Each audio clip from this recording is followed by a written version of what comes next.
ଆପଣଙ୍କ ପରିଚୟ? Professor doctor अद्वैत कुमार पात्र, अध्यक्ष ओडिशा छतु उत्पादनकारी महासंघ। सर अच्छी ओडिशार छतु उत्पादनकारी महासंघर राज्यस्तरीय वार्षिक बैठक होता से विषय नहीं कौन कहे आप? आमर महासंघर वार्षिक अधिवेशन यहाँ 13तम। आम प्रतिवर्ष ये अधिवेशन कर सरकार मंत्री सेक्रेटरी विभिन्न विभाग डायरेक्टर यूनिवर्सिटी एग्रीकल्चर यूनिवर्सिटी उद्यान बोर्ड जातीय उद्यान बोर्ड भारत सरकार नाबार्ड विभिन्न जीविका मिशन शक्ति मिशन ओरमास एम कर्तृपक्ष मान डाक कहीं विभाग माने छतु दिगरे राज्य रे विभिन्न जिले में साहाय्य करता डाकिबार उद्देश्य होची जे चाषी माने उद्योगी छतु उद्योगी माने ए विभाग मान द्वारा कौन सहायता मिलूँ जानवे से जानवे जे ए कार्यक्रम राज्यर विभिन्न अंचल केते लोक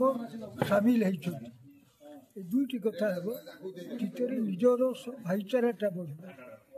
यही बर्तमान ओडिशा भारत वर्ष छतु उत्पादन प्रथम राज्य प्राय आम अंतत 40,000 मेट्रिक टन छतु उत्पादन करूनी एवं से प्राय 2,000 है बोताम छतु 2,000 डिग्री छतु अवशिष्ट 36,000 मेट्रिक टन पालक छतु वर्ष में उत्पादित हो सारा राज्य रे बिक्री होता व्यतीत पड़ोशी राज्य मानक बिक्री हो छतु खाइबा भी लोकंर खूब अभ्यास अन्य राज्य तुलन में बढ़ी आमर भारतीय हिसाब अनुसार भारत हिसाब अनुसार जन पिछा वर्ष को 40 ग्राम खाऊला बेले आम प्राय जन पिछा वर्ष को अंतत 700-800 ग्राम खाऊ। द्वितीय आमर चाषी मैंने विशेष भाव में गरीब चाषी मैंने साधारण चाषी मैंने अन्य राज्य में धनी चाषी मैंने छतु करताम छतु कर आमर गरीब चाषी मैंने छतु चाष कर बेकारी दारिद्र्य को माने प्रहत करने सहित से आर्थिक सच्छलता अवलंबन कर निजर समयटा को ठीक भाव में उपयोग करपरी देखा परिवार समस्त सभ्य ए कार्यक्रम में सामिल होती जहाँफल परिवार भितर जो आलस्यता थी दूर होमर छतु छतु गोटे प्रोटीन युक्त खाद्य माल न्यूट्रिशन जहाँ कहते पुष्टिहीनता दूरकरण में साहय कर जो नड़ाटा नष्ट होता नड़ाटा उपयोग हो धान चाषी धान सहित नड़ा बिक्री कर जीविका पाँच 1988 मसीह छतु चाष आम आरंभ कर 3 पैसा बिड़ा थी बर्तमान 3 टंका 4 टंका धान नड़ा बिड़ा है तेणु से अनुसार आप देखु धान दर पाइबा सहित नड़ा भी ठीक भाव में पाँच तेणु ये गोटे प्रकल्प को आम चाहूँ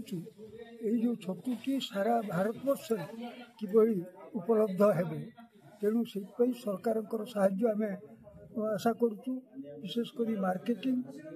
आ संरक्षण माने कोल्ड चेन ये सब किसी साहाय्य करेंगे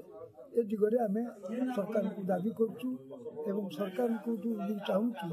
जे सेमी कंपोस्ट मेथड चाषी शिखापी थाईलैंड अंतत 20-30 जन को पठा जाऊ। सर आ गोटे कथा उठुची बर्तमान ओडिशा रे बहुत किछि हमर माने शीतल भंडार अभाव आपनकर मशरूम पई शीतल भंडार किछि आवश्यकता अछि कि सरकार नहीं मशरूम पई शीतल भंडार बोइले से शीतल भंडार हेले सेथिरे बोताम छतु होई पड़ी एक द्वितीय आमे चाहूँ शीतल भंडार दरकार आमे चाहूँ आमर एटा विकेंद्रीकरण चाष होइछि विभिन्न गाँव में हो तेणु आमर शीतल दान माने कोल्ड भैन जा कोल्ड चेम्बर युड़िक विभिन्न गाँव में सब्सिडाइज रेट दि जाए ଆମେ ଏକ୍ସପେରିମେଣ୍ଟାଲି 2017-16ରେ ଢେଙ୍କାନାଳରେ ଇନ୍ଦିପୁରରେ ଜଣକୁ କୋଲ୍ଡ ଭ୍ୟାନ୍ ଦେଇଥିଲୁ, ସବସିଡାଇଜ ରେଟ୍ରେ ନେଇଥିଲେ ଲୋନ୍ ଇଏ କରି, ଆଉ ଜଣକୁ କୋଲ୍ଡ ଚେମ୍ବାର ଦିଆଯାଇଥିଲା। ସେଇଟା 4-6 ବର୍ଷ ଧରି ଭଲ କାମ କରୁଥିଲା, କିନ୍ତୁ ତାପରେ ସେମାନେ ଧୀରେ ଧୀରେ ଛାଡ଼ିଦେଲେ କାରଣ ଏଇଠି। କିନ୍ତୁ ସେଇଟା ଯଦି ସେଇ କାର୍ଯ୍ୟକ୍ରମଟା ଯଦି ଅନ୍ୟ ଜିଲ୍ଲାକୁ ପ୍ରସାରିତ କରାଯାଇଥାନ୍ତା ତାହେଲେ ଏ କାର୍ଯ୍ୟକ୍ରମଟା ଖୁବ୍ ସଫଳ ହୋଇଥାନ୍ତା।